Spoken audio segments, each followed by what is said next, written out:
Bom dia, cá estamos para a nossa última aula da 7ª unidade da matéria de 10º ano. Também corresponde ao fechar desta matéria de 10º ano. Então, nós estávamos a ver que a última unidade tratava da poupança e do investimento. Via como é que os agentes económicos agarravam nos rendimentos que tinham obtido ao longo de toda a atividade produtiva, como é que o aplicavam e qual era a importância que essas atividades ligadas ao sistema financeiro e às atividades financeiras, qual era a importância que tinham no financiamento da atividade económica, na sua estabilidade, na sua promoção e no seu incremento da atividade económica. Então nós começamos por ver como é que eram utilizados os meios, como é que eram utilizados os rendimentos obtidos nas atividades produtivas e vimos que eram aplicados principalmente em duas atividades, em consumo presente e em consumo futuro, ou seja, em consumo e em poupança. Depois vimos que os agentes económicos podiam aplicar essa poupança, vimos que principalmente podiam aplicá-la e que o seu destino era direto ou indiretamente para o investimento. E vimos que isso era fundamental para aumentar a capacidade produtiva de um país, de uma região ou de uma economia. Depois nós tivemos a ver como é que era feito o financiamento. Fomos analisar de uma maneira microeconómica como é que os agentes económicos iam obter financiamento, aqueles que precisavam do financiamento, e como é que aqueles que tinham capacidade de financiamento iam fazer essa capacidade de financiamento chegar a quem dela precisava. Nós estivemos a analisar o sistema financeiro de uma maneira genérica, estivemos a ver como é que funcionava e depois estivemos a ver a orgânica do nosso sistema financeiro português e a sua relação com a União Europeia, principalmente através do Banco Central Europeu. Vimos também outra parte muito importante, através do sistema de financiamento direto, vimos a importância que as bolsas têm e vimos a complexidade que encerra todo este sistema. Hoje vamos falar acerca da importância do investimento direto estrangeiro e vamos ver porque é que tanto se fala em tentar atrair o investimento estrangeiro e porque é que tanto se fala na internacionalização das nossas empresas, procurando aumentar a competitividade das nossas empresas quando vão competir lá fora. Então, essa é a nossa matéria de hoje. Hoje nós vamos nos concentrar no investimento de Portugal no resto do mundo e do investimento do resto do mundo em Portugal. Em primeiro lugar, vamos recapitular o que é que significa o investimento e relembrar que quando nós estamos a falar em investimento, nós estamos a falar num aumento da capacidade produtiva. Portanto, quando nós falamos em investimento, nós estamos à procura do lucro, estamos a apontar para a produção de bens e serviços, tendo em vista a obtenção do lucro. É isto que caracteriza o investimento. Isto é muito importante porque assim nós compreendemos que quando uma empresa vai investir lá fora, está à espera de receber algum tipo de retorno pelo seu investimento. Esse retorno é o lucro. O mesmo se passa quando uma empresa de fora vem investir no nosso território. Este investimento também vai ter de ser ressarcido por alguma forma, e essa forma, tipicamente, é o lucro. Então compreendemos que estes fluxos financeiros que se vão gerar entre residentes e não residentes vão ter consequências na nossa balança de pagamentos, que é algo que vocês depois vão abordar no próximo ano. Então, a primeira coisa que nós vamos perceber é que o investimento pode ser interno, quando é realizado por agentes económicos residentes no país e que investem no próprio país, ou pode ser um investimento que é externo, quando é um agente económico que não reside no país em que vai fazer esse investimento. Esse investimento externo é muito importante para a atividade económica e nós vamos tentar compreender a sua importância. Quando nós estamos a falar de investimento externo, nós podemos falar de investimento externo que é direto, quando o agente económico vai de forma direta investir e aumentar a capacidade produtiva desse país, ou então pode ser um investimento que é indireto, quando esse aumento da capacidade produtiva do país é feito de forma indireta, através do financiamento ou de algum tipo de mercado, ou não feita diretamente pelo próprio agente. Aqui, quando nós nos concentramos no investimento direto estrangeiro, nós vamos nos concentrar principalmente no IDE, no investimento direto estrangeiro, mas também é importante nós distinguirmos e compreendermos que existem determinados investimentos feitos por não residentes que, apesar de não assumirem uma posição dominante na empresa ou não quererem atingir os fatores produtivos, mas de alguma maneira acabam por investir. Chamamos a isso os investimentos de carteira. Isto vai ser extremamente importante na matéria de 11º ano para compreenderem como é que se vão fazer as classificações destes dois tipos de investimento. Se uma empresa compra algumas ações numa empresa que é não residente, mas que não assume uma posição dominante, este é um investimento de carteira.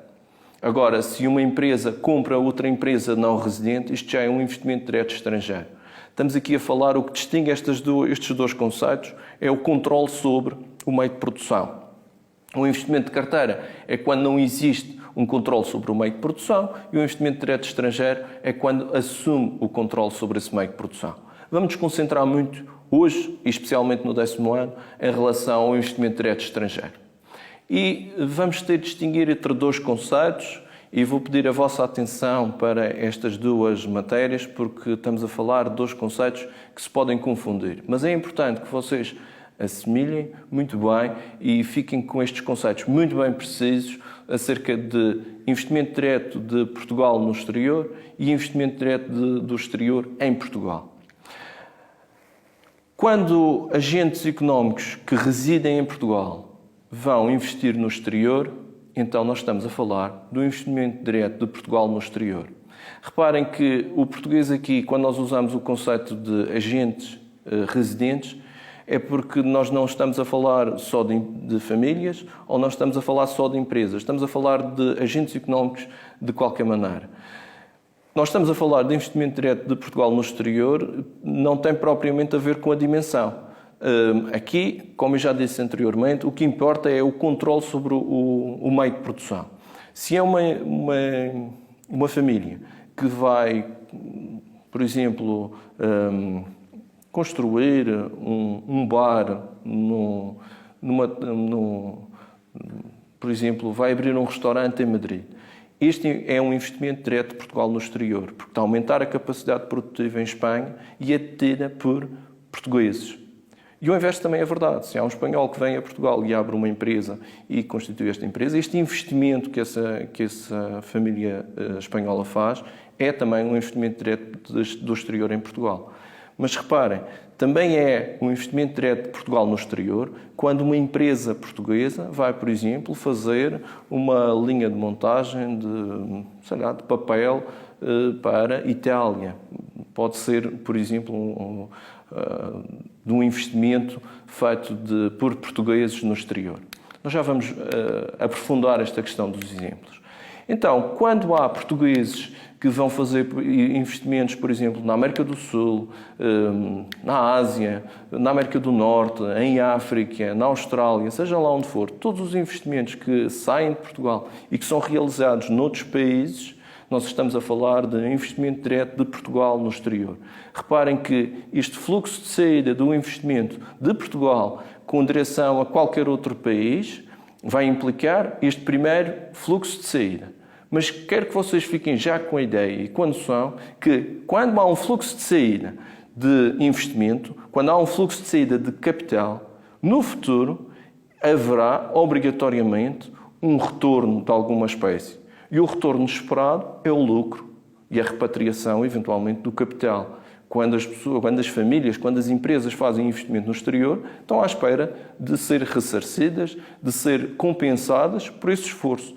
E esse esforço é compensado através da remuneração dos fatores produtivos, como nós já vimos muito bem para trás. Quais são as vantagens? O que é que leva as empresas a investir no exterior? E depois já vamos ver alguns exemplos de empresas que investem no exterior. A primeira razão que leva uma empresa a investir fora tem a ver com o aumento da sua dimensão de mercado. Nós estamos extremamente familiarizados com isto. Temos uma dimensão de mercado de 300 mil consumidores, mais ou menos, e indo lá para fora podemos aceder a outros consumidores com maior dimensão ou com menor dimensão. Este aumento da capacidade do mercado, este aumento da dimensão, do número de consumidores, vai-me permitir uma maior estabilidade, vai-me diversificar o risco. Isto é muito importante para quem está a fazer investimentos, a diversificação do risco. Se corre mal numa zona, pode correr menos bem, pode correr melhor noutra, e nós conseguimos compensar as perdas de um lado com as perdas do outro. Outra vantagem do aumento da dimensão da empresa é, naturalmente, as economias de escala. As economias de escala significa que eu posso aceder a poupanças substanciais e consigo reduzir o custo médio de produção dos meus bens, por exemplo, porque estou a comprar em maior número, portanto posso ter descontos de quantidade, consigo produzir de uma forma mais fácil o bem que eu estou habituado, ou o serviço consigo prestá-lo de uma maneira mais simples. Este aumento da capacidade também se pode traduzir num acesso a novas formas de trabalhar, na investigação e no desenvolvimento, em novas formas de tecnologia. Nós já vimos a importância que isto pode ter. Se eu tenho maior dimensão, se eu tenho maior capacidade financeira, também consigo aceder a novas tecnologias e isto pode ser fundamental. Este aumento da capacidade da empresa pode-se traduzir não só no aumento da capacidade de produção, mas também no aumento da capacidade de diversificação da própria empresa. Finalmente, há um velho adágio que é não colocar os ovos todos no mesmo cesto. Aqui aplica-se muito bem. Se eu estou presente em vários mercados, consigo reduzir o custo, consigo espalhar os meus ovos por vários cestos. Agora, olhemos, eu quero que vocês compreendam que tudo na vida tem um lado bom e tem um lado mau. A questão das vantagens também tem desvantagens, certamente. E se não for um passo tomado com muita atenção, em vez destas virtudes todas que eu tive aqui a enunciar, pode dar exatamente ao contrário e pode ser um passo mal dado, pode provocar danos irreversíveis numa empresa ou na capacidade financeira de qualquer investidor. Portanto, mas vocês têm de olhar muito à questão positiva do investimento direto no exterior. Como é que se pode investir no exterior? Esta questão é muito importante. Eu estava a falar na construção de um restaurante ou na abertura de um bar ou qualquer outra forma. Bem, nós temos aqui alguns exemplos. O primeiro exemplo tem a ver com o Grupo Pestana, que abriu em Nova Iorque há relativamente pouco tempo, no final do ano passado, abriu um hotel e construiu o hotel. Isto é um investimento novo, construir um hotel, construir algo de novo. Quem fala de um hotel, fala de um restaurante, fala de uma linha de produção, fala de qualquer coisa. Instala uma agência, instala um escritório, por exemplo. Nós estamos a falar, olhamos muito para os bens, mas também podemos olhar para os serviços. Se houver uma pequena empresa de serviços informáticos que produz software e que vai abrir um escritório em Paris, isto também é investimento direto estrangeiro. Esta constituição é um investimento direto estrangeiro.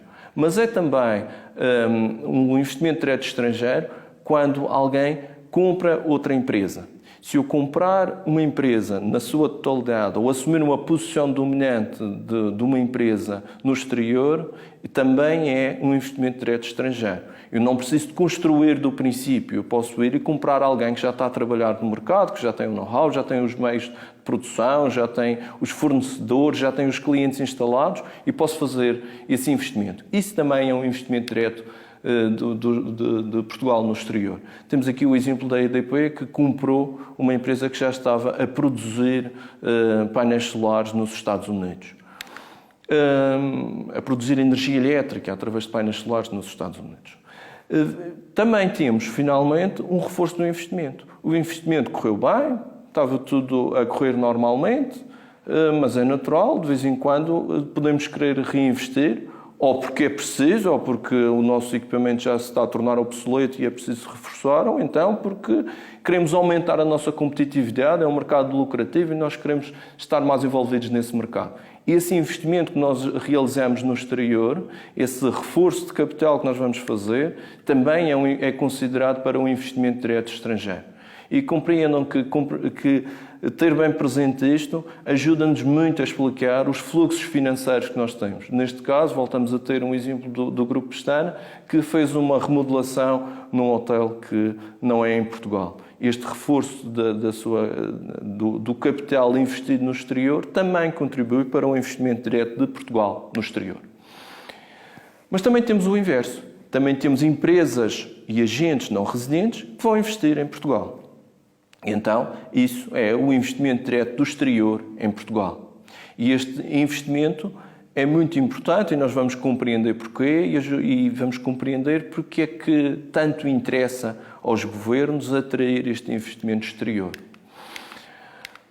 Então, é o inverso que nós tínhamos. Nós há bocadinho tínhamos capitais que fluíam de Portugal para fora, agora fluem de fora para Portugal. Quando um agente económico que é residente na América do Sul, por exemplo, no Brasil, uma empresa brasileira, investe em Portugal, constitui um escritório e começa a prestar bens e serviços em Portugal. Neste caso, nós estamos perante um investimento direto do exterior em Portugal. Quando empresas europeias vêm investir em Portugal, abrindo stands, ou abrindo lojas, ou abrindo escritórios de serviços, nós estamos perante um investimento que é direto do exterior em Portugal. Quando empresas africanas compram empresas portuguesas para prestar bens e serviços, nós também temos aqui um investimento direto que é do exterior em Portugal. E eu fiz estas setas todas, estas coisas todas que acabam por ser uma redundância, servem precisamente para vos mostrar que o investimento direto do exterior em Portugal e o investimento direto de Portugal no exterior é muito variado. E isto é típico não só da economia portuguesa, mas também de todas as outras economias. É normal que haja esta ligação muito profunda entre empresas nacionais e não nacionais, entre empresas residentes e não residentes, e que haja esta troca de participações sociais entre as empresas. Isto para vos dizer que a complexidade do investimento direto estrangeiro tem vindo a aumentar e prevê-se que continue a aumentar. Então, quais são as vantagens? O que é que leva um país a querer atrair o investimento direto estrangeiro? E reparem que aqui nós vamos nos deter um pouco mais, porque acaba por ser o grande centro, o grande foco, quando nós falamos no investimento direto do exterior, acaba por ser muito importante nós compreendermos porque é que nós queremos atrair, quais são as razões que nos levam a querer trazer investidores para Portugal, no nosso caso, ou para o interior do país, falando de uma forma genérica. Em primeiro lugar, nós conseguimos aceder a novas formas de financiamento. Reparem que nós estivemos a falar na constituição de empréstimos, na angariação de créditos no exterior. Esta é uma forma que nós temos de financiar o aumento da capacidade produtiva sem assumirmos nenhum compromisso perante terceiros, perante o exterior. E vocês já hão de reparar, pelas notícias, que o financiamento face ao exterior, o endividamento face ao exterior, é uma das grandes determinantes, é um dos grandes limites ao crescimento económico. E, portanto, nós temos aqui uma forma de financiar o crescimento da atividade produtiva sem assumir créditos. Outro fator muito importante é que, tipicamente, quando vêm novos investidores para o nosso país, hão de trazer novas formas de produção de bens e serviços, eventualmente novos bens e serviços, vão trazer novas tecnologias, podem eventualmente trazer novos índices de eficiência. Isto ajuda à diversificação da nossa atividade produtiva, vai torná-la mais robusta, vai torná-la mais eficiente, ou espera-se que torne mais eficiente. É por isso que é tão importante quais são os ramos que um país procura atrair, quais são os setores de atividade que o país procura atrair para investir cá dentro. Esta nova forma de produção também significa que vai ser necessária mão de obra, vão ser precisos funcionários. Isto implica um aumento do número de empregos. Especialmente se formos em áreas tecnológicas, isto significa que estes empregos a serem construídos, a serem constituídos, podem ser empregos com uma remuneração mais elevada daqueles que são tipicamente até então. Pode alterar de uma maneira muito importante a estrutura de remuneração do fator produtivo de trabalho. Além disso, a entrada de novos participantes na atividade produtiva vai dinamizar todo o tecido empresarial, vão-se estabelecer novas relações. Podemos ter ganhos de produtividade, como eu já disse, podemos conseguir produzir mais com os mesmos recursos, aumentar a eficiência e temos, finalmente, o potencial muito grande em termos da melhoria da nossa balança de pagamentos. Conseguimos, eventualmente, exportar mais, porque este novo investidor em Portugal, eventualmente, tem meios de comunicação, tem redes de contactos, tem redes de comercialização que nós não tínhamos até agora, a que não tínhamos acesso. Isto significa que ele pode começar a vender pode exportar os nossos bens, os bens e serviços produzidos cá dentro, para outros mercados importantes. Ora, nós temos aqui uma tabela que nos diz quais são as maiores empresas. E aquilo que eu trazia para vos salientar é que aqui a nossa sexta maior empresa é a Auto Europa. A Auto Europa é um investimento direto do exterior em Portugal, é um investimento alemão que foi feito em Portugal e que é uma das maiores. E se nós percorrermos aqui esta lista toda, se nós chegarmos, por exemplo, aqui à nossa 19ª empresa, temos aqui a Bosch Car, que também produz bens e serviços ligados à indústria automóvel. E está diretamente ligada à Auto Europa. E reparem que o exemplo da Auto Europa é muito bom para nós compreendermos a importância em termos da criação de cluster que pode haver na constituição de investimento direto estrangeiro. E onde ver por aí abaixo que existe uma série de empresas que estão ligadas diretamente ao investimento direto estrangeiro. E compreendam também que muitas destas empresas não só são empresas não residentes ou com capitais de não residentes, mas que muitas vezes também têm capitais lá fora, também têm investimentos no exterior. Portanto, a ligação entre várias economias, entre economias de vários países, acaba por aumentar e acaba por aumentar a capacidade produtiva destas empresas. A mesma coisa se passa quando nós estamos a falar de investimento direto do estrangeiro em Portugal. Pode ser a construção, temos aqui o exemplo da Auto Europa, que a Volkswagen, numa parceria com a Ford inicialmente, construiu a Auto Europa em Palmela, foi uma construção de início, mas também pode ser através da mera aquisição de uma empresa.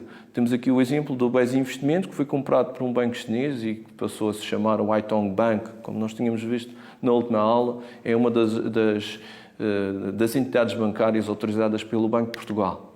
Mas também pode ser um reforço do investimento. De vez em quando é preciso reforçar o investimento que foi feito. Eu trouxe um exemplo ligado diretamente à Auto Europa, que para produzir um novo automóvel teve de reformular toda a linha de produção. Isto significa que teve de voltar a investir 103 milhões de euros para manter a competitividade. Isto significa que o investimento direto estrangeiro acaba por motivar depois mais investimento direto e acaba por ter um efeito bola de neve facilmente compreensível. Como é que se tem comportado o investimento de Portugal no exterior? Como é que Portugal tem investido lá fora? E vocês olham para aqui, olham para esta tabela e a primeira coisa que vocês têm de reconhecer diretamente é que nós temos uma queda bruta em 2001 e uma queda bruta a partir de 2008, 2009. E se lembrarem que isto corresponde a duas crises económicas. Há a crise económica ligada aos mercados financeiros de 2001 e a crise económica ligada ao subprime em 2008. E depois recuperamos em 2011 e voltamos a ter quebras em 2013 e 2014, também ligadas principalmente à crise da dívida soberana. Compreender que o investimento direto de Portugal no exterior está fortemente limitado pela capacidade financeira que as empresas têm cá dentro. Há outro dado interessante, é que vocês podem perguntar, mas o investimento direto de Portugal no exterior aqui, há ali dois números que são negativos. Como é que se pode investir negativamente? Corresponde a períodos de desinvestimento. Da mesma maneira que nós podemos investir no exterior, quando nós alienamos, quando nós vendemos a participação nessa empresa no exterior, nós vamos desinvestir. Isso vai levar a um sinal negativo neste caso. 2012 e 2010 corresponderam a anos negativos e 2015 também. Também compreendam que esta razão, esta ligação que se estabelecia entre a capacidade financeira e o crescimento que nós assistimos em determinados períodos não são razões únicas para explicar o investimento direto de Portugal no exterior. Existem muitas outras, muito associadas àquelas vantagens que nós tivemos a ver antes. Em termos de posição financeira, nós vamos ver que o investimento direto de Portugal no exterior destina-se principalmente. Quem tem mais investimento tem a ver com a Alemanha. A Alemanha é o país que mais investe no exterior. Depois vem a Holanda, depois vem a França, a Espanha, a Itália. E Portugal está aqui num valor de desinvestimento para 2019. Portugal, em 2019, desinvestiu face ao exterior. Isto quando comparamos com o resto da Europa, nós percebemos que olhamos para as grandes economias e compreendemos que a Alemanha tem, de facto, um peso bastante grande e corresponde àquilo que é o nosso senso comum em relação ao investimento direto no exterior. O peso da Alemanha era grande em 1995, em 1996 e continua e aumentou para 2019. Quais são os países para onde nós investimos mais? O país para onde nós temos maior parte do nosso investimento está ligado à Holanda. A Holanda e depois a Espanha. A Holanda, porque a Holanda tem outras razões de ser, tem a ver com o facto de ter uma baixa fiscalidade e tem a ver com o facto de ser uma porta de entrada e de saída, portanto tem muito peso, acaba por ter um peso relativamente exagerado em relação àquilo que é a sua importância económica. Tem a ver com outras razões que não se prendem propriamente com as razões económicas, são razões mais fiscais e parafiscais. Também temos uma boa parte do nosso investimento nos mercados que nós temos associados como típicos: Espanha, Angola, Brasil, Luxemburgo, Reino Unido. E pronto, e depois temos uma forte diversificação dos investidores, dos nossos residentes. O comportamento do estrangeiro em Portugal, ou seja, o comportamento do investimento feito pelo exterior, pelos não residentes em Portugal, corresponde também, vai andar também com alguma volatilidade e esta volatilidade também vai estar associada ao nosso comportamento económico. Se repararem, de 2007, quando nós começamos a sentir que a nossa economia não estava a progredir da maneira que nós entendíamos ou que nós achamos que é maior, houve aqui uma forte contração no investimento e depois, a partir de 2011, quando pareceu que nós íamos descolar da crise, incrementa-se o investimento. Eu aproveito para salientar que, tipicamente, em períodos de crescimento económico, são antecedidos por um forte investimento, quer em capital, na formação bruta de capital, investimento estrangeiro. Portanto, o mercado antecipa muitas vezes o crescimento económico e já se sabe que depois esse investimento económico, como nós já tínhamos visto, acaba por vir a fomentar o próprio aumento do crescimento económico. Continuando, em termos do investimento do exterior no país, em 2019, quem mais investiu em Portugal foi a França e, em segundo lugar, a Alemanha. E reparem que quando nós estamos a falar destas grandezas, é normal que de vez em quando algum país que até nem é muito típico investir em Portugal ou ter uma posição muito dominante, basta um investimento de grande dimensão para num ano já ficar, de alguma maneira, enviesar a nossa análise. Portanto, temos de ter um certo cuidado com estas análises. Quais são os países que mais investem em Portugal? Temos a Holanda como primeiro, a Espanha, o Luxemburgo, o Reino Unido. Portanto, temos tipicamente os países que são os nossos parceiros económicos. Como nós podemos ver, o estoque de IDE, o estoque de investimento direto estrangeiro, tem vindo a aumentar. Quer o investimento dos não residentes em Portugal, quer o investimento dos residentes fora de Portugal. Portanto, estamos a assistir a um aumento da complexidade do nosso tecido empresarial, no fundo, e uma maior internacionalização da nossa economia. Se nós formos a ver, em termos de estoque de capital investido, Portugal está aqui a meio da tabela, que corresponde também, de alguma maneira, à dimensão do nosso país e à dimensão da nossa economia. Mas eu trago esta tabela para vos fazer perceber a importância que o investimento direto estrangeiro tem no mundo. E se vocês repararem, as zonas mais cinzentas é onde existe maior investimento direto estrangeiro. E se vocês olharem para isto, compreendem que os países mais desenvolvidos e os países onde existe maior motivação económica e onde existe maior flexibilidade económica e maior pujança económica são os países que estão associados a maiores níveis de investimento direto estrangeiro. E compreendem assim porque é tão importante ou porque é que os governos acham tão importante procurar atrair o investimento direto estrangeiro. E, portanto, hoje nós tivemos a nos concentrar em investimento interno e em investimento externo, em investimento direto e em investimento indireto. Vimos o que era um investimento direto do estrangeiro e vimos o que era um investimento de carteira. Distinguimos entre o conceito de investimento direto de Portugal no exterior e o investimento direto do exterior em Portugal. E, finalmente, queria vos agradecer por toda a atenção que tiveram ao longo destas 2 aulas e queria agradecer a esta equipa fantástica que permitiu que nós levássemos até vocês estas 12 aulas e já sabem, continuem a estudar Economia. Revê os vídeos das aulas em RTP Play, no facebook.com/sere.grm, em madeira.gov.pt/sere, em Sapo Vídeos e no meu canal 13 1108.